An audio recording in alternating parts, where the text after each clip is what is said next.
What is up, my ducks and drakes? Welcome to the Crowded Lake, and today we're reading Chapter 6 of What's Wrong With Me, a Tuggstoffelees Cats the Musical fanfiction, and oh no, this is the final chapter, which means we'll be wrapping up with this fic as of this chapter, but not to worry, we have more Cats fanfiction coming to you next week, centering around my personal favorite character, Mongoose-Strap. I am a Mongoose-Strap stan, a Mongoose-Strap fangirl, and I am super excited. But in the meantime, you could follow along with this fic using the links in the description below for AO3, Wattpad, and fanfiction.net if you'd like to suggest your own fanfiction to be submitted to be read on the show. It could be yours. It could be written by another author. Once it's submitted, I'll ask for their permission, obviously. You could do so with the form in the description. Yippee yippee.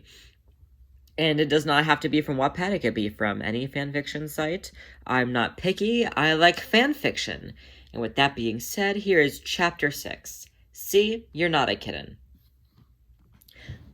Later, back at Tugger's place, Misto woke up from a nap, curled up on the pieces of scrap fabric Tugger had collected to put in his den. When he finally rubbed his eyes and was awake enough to register the world around him, he noticed Tugger had left. There was a disappointed drop that filled Misto's stomach. He's willing to ignore the screams his mind is throwing at him as long as he gets to be by Tugger's side. Not wanting to miss Tugger, Misto decided to stay put in his den so that he could be there for when Tugger returned. In the meantime, Misto looked up and absorbed the way Tug's den was organized. There wasn't any space that was clean. Everything was laid out like it was left while rushing. Misto knew Tugger never rushed and everything was chill with him, so this wasn't entirely accurate. Mistoffelees got up and walked around a bit, soaking in the details of his friend's living space. It was filled with old thimbles and fabric and broken records, but what caught Misto's eyes was the only space that wasn't cluttered. It was the top of a small wooden box that had a thick sheet of dust and a singular paw print. There was no sign of whose paw this belonged to, but Misto is too nervous to ask, or maybe he would be. Or maybe he won't be. Maybe this will be Misto's first step into regaining his independence and working on himself. If he can't trust someone as close to him as Tugger not to lash out at a question, then he'll never get anywhere. Even though he confirmed with himself it'll be okay, he went back down to where he was laying to focus on his breathing so he can be ready for when Tugger comes back home. Misto lay down and counted how long his breaths were and the rising and falling of his tummy. He was able to bring his own sense of calm, even if it was just less intense than it was before.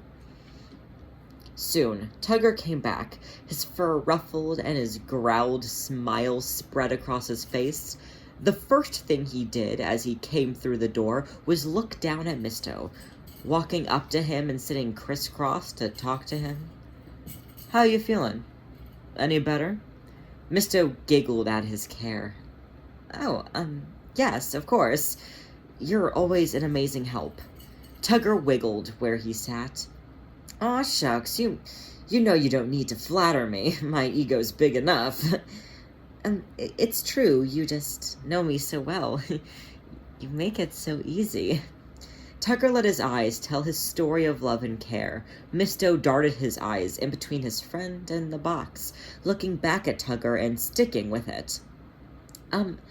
Tugger, if it's not too much to ask, can you tell me about the paw print on your box?" Tugger stood up and walked over to the small box he kept. No swagger to his steps, or sway in his hips, just a straightforward walk. It's Mongoose-Strap's paw. He's only been to my den once because of how busy he's been.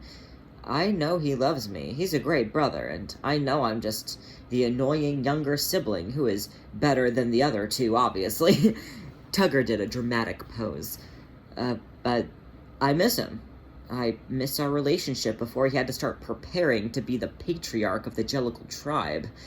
Misto crawled up to him, standing up and taking Tugger's paw in his own. And we'll continue to see him. He loves you too, I know it, and you'll never have to be alone because I'll always be here with you, Tug. Misto took a deep breath, rubbing the top of Tugger's paw with one of his hand beans. I love you, Tugger. Rum Tum Tugger went in to give Mr.Mistoffelees a hug, lifting Misto up just enough to reach his face, kissing him on the lips. Tugger lightly gasped from the shock, but swiftly melted into the kiss. Tugger let his hands roam Misto's back, just in awe of this feeling he had for his lifelong friend. Once they pulled apart, the tuxedo cat's face was no longer white, but a blushy pink. Tugger couldn't help but chuckle at how adorable Misto was, peering up at him while gripping his chest fur. I'm proud of you. You know that? Misto tilted his head in a confused manner. I didn't do anything? You told me you loved me and gave me the best kiss I ever had. The Misto I knew before the Jellicle Ball this year would never have had the courage to do that. You're not a scaredy kitten after all. You're a confident cat. This is your proof. Misto let glimmers take over his eyes. He really did do it, and he didn't feel threatened or in harm's way. He really did grow up. Yes, and with that, would you, Rum Tum Tugger, like to be my boyfriend? With a flick of his wrist, he made a bouquet of flowers appear, following up with a gentle blow from the lips, wafting out glitter onto the petals. Tugger took one of the flowers and pushed the stem behind Misto's ear. Who could say no to that adorable face? Of course, hun. They leaned back in for another kiss, letting the day fade away out the window as they enjoyed the mere presence of one another. This was the last day before and the day of after for those newly found couple. So many years of history meet so many more of closure and satisfaction. Nothing could break the wall that Mr.Mistoffelees had built himself of bravery that night, and no one could rebuild the wall that Rum Tum Tugger took down, letting Misto in. There was only one brick and mortar that surrounded them, keeping them together. The end. Thank you so much for following me along with this story.